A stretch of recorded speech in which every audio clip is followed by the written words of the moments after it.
Hello મારી ફૂડી family, સ્વાગત છે તમારા બધીનું એક નવા વિડીયોની અંદર। આજનો વિડીયો એક આખો મસ્ત મજાનો વિડીયો થવાનો છે, એક સેવાભાવી વિડીયો છે। આજે હું તમને લઈને જવાનો છું રાહતના રસોડાની અંદર। એટલે કે એક સંસ્થા ચાલે, એ પોતે નિરાધાર લોકોને જમાડતા હોય છે, જરૂરિયાતમંદ લોકોને જમાડતા હોય છે। નિરાધાર લોકોના કોઈ પણ ન હોય એ લોકોને ઘરે ઘરે જઈને ટિફિન પ્રોવાઈડ કરતા હોય છે અને આવું સરસ એ લોકો કાર્ય કરે છે। તો એ લોકો અમે આ લોકોને મદદરૂપ જે કંઈ પણ થઈ શકે એ માટે અમે અહીંયા વિડીયો કરી રહ્યા છીએ। મસ્ત મજાનું ફૂડ આપે છે। 30 રૂપિયાની અંદર 4 રોટલી, એક શાક, દાળ ભાત હોય છે, કઢી ખીચડી હોય છે, એવી ઘણી બધી વસ્તુ આપતા હોય છે આ લોકો। તો ચાલો અંદર જઈએ, માહિતી આપીએ અને બધી ડિટેલમાં તમને વાત કરું। ચાલો સ્ટાર્ટ કરીએ।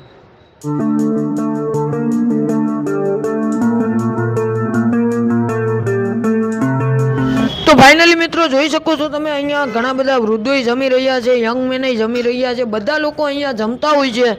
તો આપણે ભાઈને પૂછશું કેવું લાગ્યું? સારું છે જમવાનું, સરસ છે જમવાનું? સરસ। હા, 30 રૂપિયા જ છે પ્રાઇસ? 30 રૂપિયા તમે ક્યારે આવો જમવા? કાયમી કે રેલી?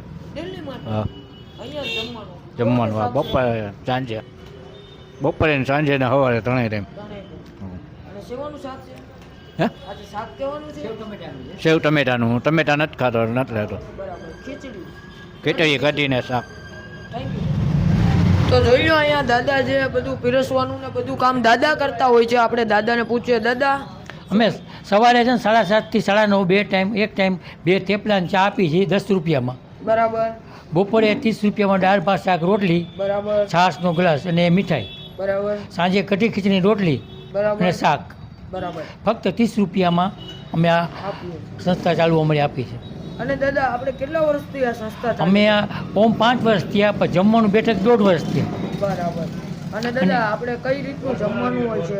અને અમે છે ને હાવ નિરાધાર માણસો જેને હોય ને એને ઘરે ફ્રી ટિફિનમાં પહોંચાડીએ છીએ 2 ટાઈમ। બરાબર જેને કોઈ ન હોય આશરો કાંઈ, બરાબર એના ઘરે કોઈ પૈસા લેવાના નહીં, અમે પોતે જઈને જાતે જઈને દી આવી છીએ જમવાનું 2 ટાઈમ। બરાબર। અને આજે કઈ કઈ સબ્જી છે દાદા ને કઈ? આજે છે સેવ ટમેટાનું શાક છે, ખીચડી છે, કઢી છે અને રોટલી છે। બરાબર। બપોરે ચોરીનું શાક હોય, દાળ ભાત હોય, શાક હોય, રોટલી હોય અને મોહનથાળ હોય। કાયમી દરરોજ માટે અલગ અલગ શાક મળે? હા, દરરોજ માટે અલગ, સવાર સાંજ 2 ટાઈમ અલગ શાક। અને અમારું ઉપર રસોડું છે, કાયમ ગરમા ગરમ બધી વસ્તુ આમ આપવાની। બરાબર। રસોડું ક્યાં ઉપર છે, રસોડું ઉપર છે। બરાબર અને આ નીચે સવારે ગરમ, સાંજે ગરમ અને બપોરે ગરમ, 3 ટાઈમ ગરમ વસ્તુ જ આપવાની। બરાબર। Thank you. આ રોટલી આપી છે મેં ગરમા ગરમ, જો તમે હાથે જ અનુભવ કરી જો, ગરમા ગરમ રોટલી છે। આ ખીચડી, આ ગરમા ગરમ ખીચડી, જો ખીચડી ગરમા ગરમ। અને આ સેવ ટમાટરનું શાક છે એ ગરમા ગરમ। આ કઢી છે, કઢી છે, બધી વસ્તુ ગરમ જ આપણ। સાંજની વસ્તુ સાંજે, બપોરની વસ્તુ બપોરે અને સવારની વસ્તુ સવારે। સવારે 2 થેપલા ને ચા 10 રૂપિયામાં, બપોરે દાળ ભાત શાક રોટલી મોહનથાળ 30 રૂપિયામાં, અત્યારે કઢી ખીચડી રોટલી શાક 30 રૂપિયામાં। આવી ડાલી આ ભાઈનું રિવ્યુ લઈએ તો આ રેગ્યુલર પૂછી તો જો મિત્રો અહીંયા આ લોકો જમી રહ્યા છે, આપણે એમને પણ પૂછશું કઈ રીતનું જમવાનું છે અને કેવું જમવાનું છે। कैसा है खाना? खाना अच्छा है, बढ़िया है, मस्त खाना है। डेली आते हो? हाँ, रोज डेली आते हैं। अलग अलग होता है डेली? अलग अलग वैरायटी होती है। अच्छा है खाना, बढ़िया बढ़िया है ना? है, अच्छा है खाना। Thank you. Okay, thank you. અહીંયા પણ આપણે પૂછશું, એ પણ કાયમી માટે સવાર સાંજ બપોર રેગ્યુલર જ છે। કેવું છે જમવાનું? बहुत अच्छा है। अच्छा है। डेली आते हो? डेली आता हूँ। अच्छा। घर जैसा खाना है? घर जैसा खाना। Thank you. એમનું મેન રસોડું ઉપર છે ને, ત્યાં તમને લઈ જાય। હાલો, આ લોકોનું અમે રસોડું જોવા આવ્યા। અમારી સાથે અહીંયા કાકા છે જે બાજુની શોપ ચલાવે છે, અને શોપમાંથી આવ્યા, અમને જોઈ ગયા કે આ સંસ્થાનું શું છે કાર્ય આખું, એ અમને અમારી સાથે જ આવીને અમને બધું બતાવવા આવ્યા છે। એ કાકા એક જોરદાર વાત કરી છે, વાત તમારા સુધી શેર કરવી છે। શું કહેતા હતા કાકા? અત્યારે ગમે ત્યાં જઈએ, નાનેથી માંડીને સેવા સંસ્થા હોય ત્યાંથી માંડીને 5 સ્ટાર હોટલ સુધી આપણે જ્યારે જમવા માટે જઈએ છીએ ત્યારે ફૂડ ઘણું બધું સારું મળી જતું હોય, પણ જે ફૂડ ખાઈએ છીએ એને આપણે શેમાં ખાવું એ બધા આજકાલ જોઈએ છીએ। કારણ કે જે આપણને સ્ટીલના વાસણો બહુ ઓછા જોવા મળે છે, બરાબર। 5 સ્ટાર હોટલમાં જઈએ તો એ સૂપ છે પ્લાસ્ટિકના ઓલામાં પીવાનું।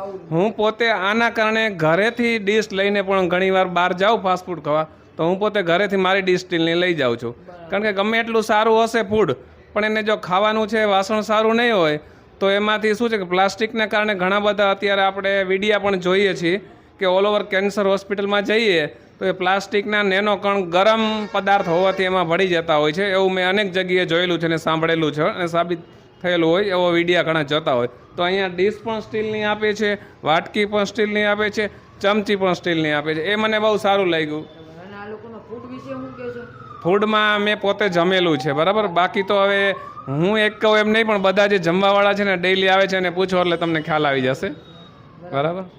સાહેબ શું કહેવા તમારા રસોડા વિશે? તમારું છે અહીંયા હાજી કેટલા વાગ્યા સુધી ધમધમતું હોય છે? એ સવારે 7 વાગ્યાથી લઈને રાત્રે છે 9 વાગ્યા સુધી છે ને ધમાધમી બોલે છે. બરાબર બરાબર. અને રસોડાની એકદમ ક્લીન ચોખ્ખાઈ હાજી જોરદાર, અમે જોઈને મજા આવી. હા તો અમે લોકો ચોખ્ખાઈ પહેલાં રાખી. ચોખ્ખાઈ કર્યા વગર છે ને આમાં હું કામ કરતો જ નથી. પહેલાં ચોખ્ખાઈ પછી જમવાનું ચાલુ કરું.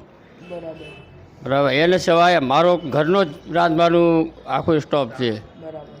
બહારનો સ્ટાફ જ પોતાનું જ છે, નથી. એવું કંઈ નથી કે બહારથી છે. બાકી જોરદાર સેવા કરી રહ્યા છે.